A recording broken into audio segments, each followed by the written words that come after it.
Test, test, say test you, test you. Is this thing on? Yes, it is.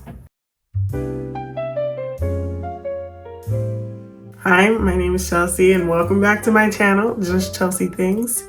And for today's video, I want to talk about feelings and feeling the feelings. And I'm feeling feelings? Question mark? So to talk about this, I have to take it back. But first I have to talk about music. I love music, first of all. I love music so much. I can't decide if I love music or movies more. I'm thinking I love music more, but that's up for debate. And sometimes when I listen to a song for the first time, it doesn't really hit as hard as if I listen to it later down the line at a certain time in my life or attach it to a certain memory.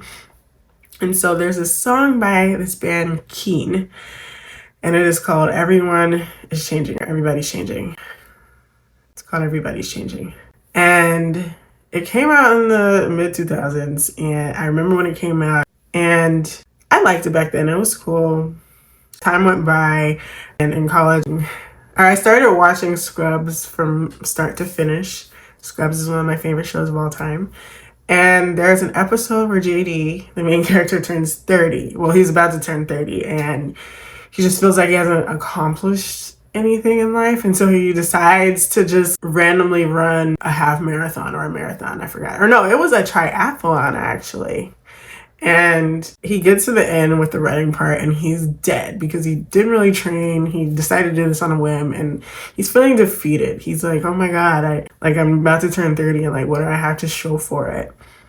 And then Elliot comes, his best friend and love of his life, and she literally carries him to the finish line.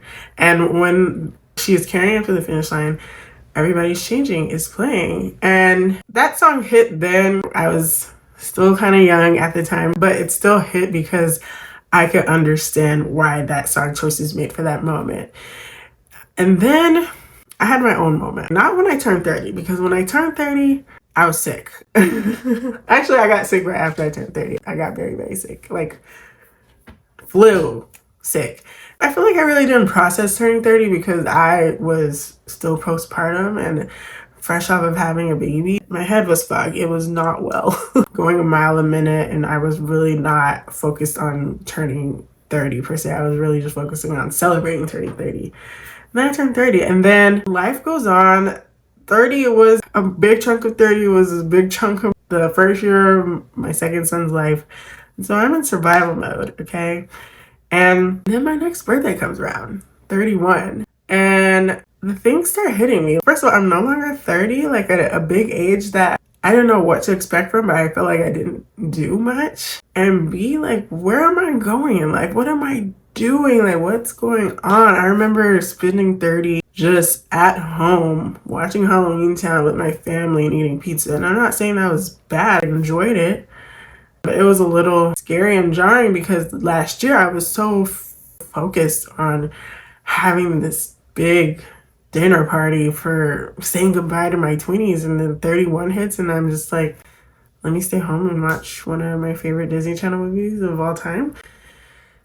And even though I was happy doing it, it was jarring because I felt a shifting within me. Maybe it was more of this frontal lobe developing, but I couldn't explain it at the time, but I just knew I was not feeling right. I don't like to admit it, but turning a new age does hit me. I don't like to admit it to myself, but it does hit me because I start reflecting on the year. I'm like, did I really make the most of this age? And I do that more and more as I get older.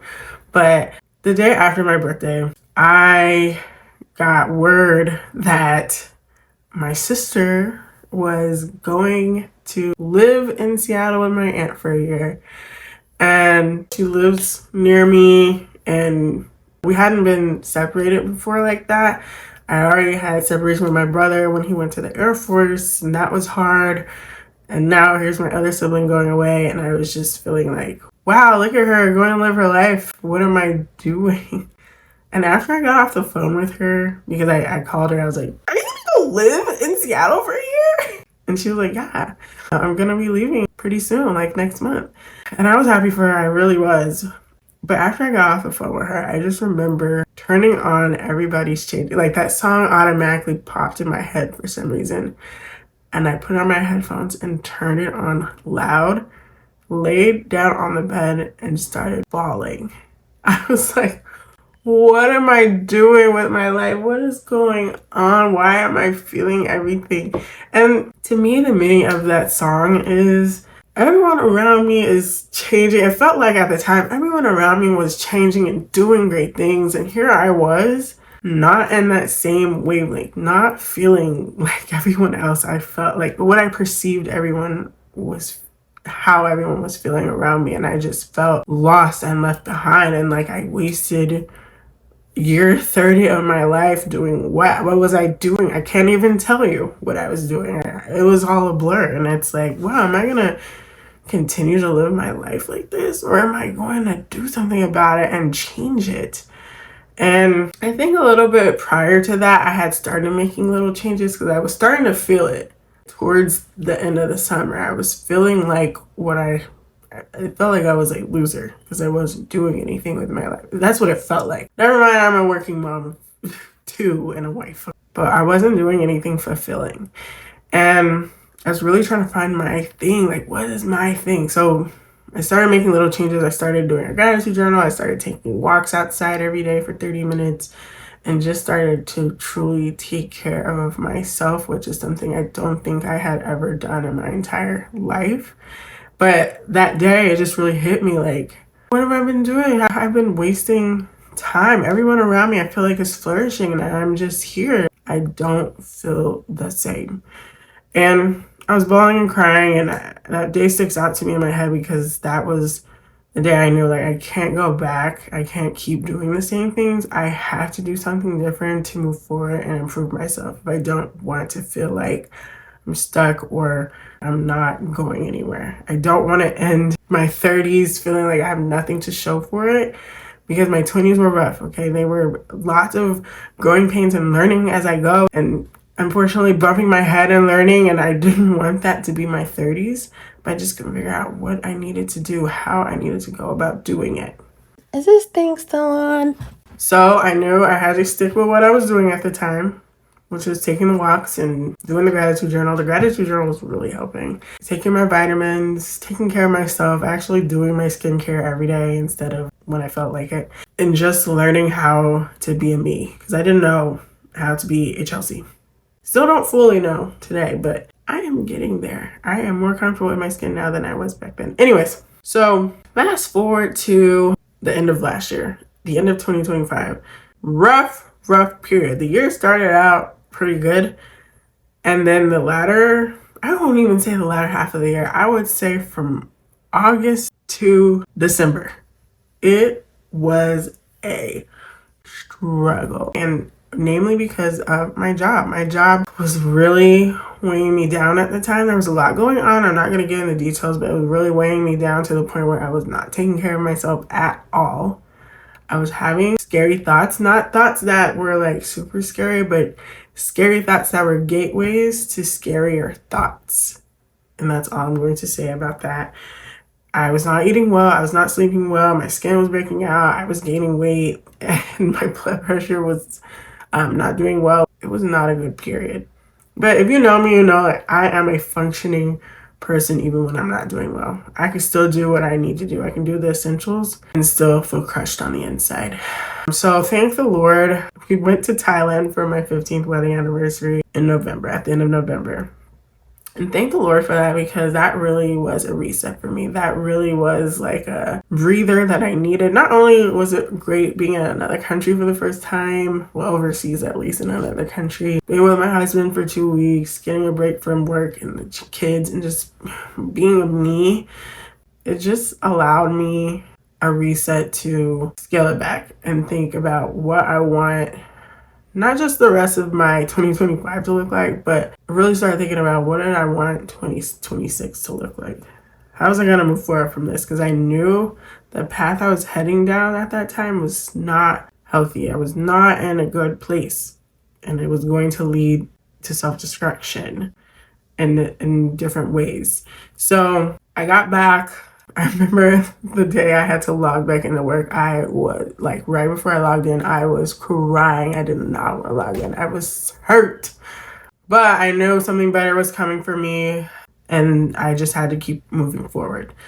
I was applying for jobs, and I had one that was promising that the process started before the winter break season.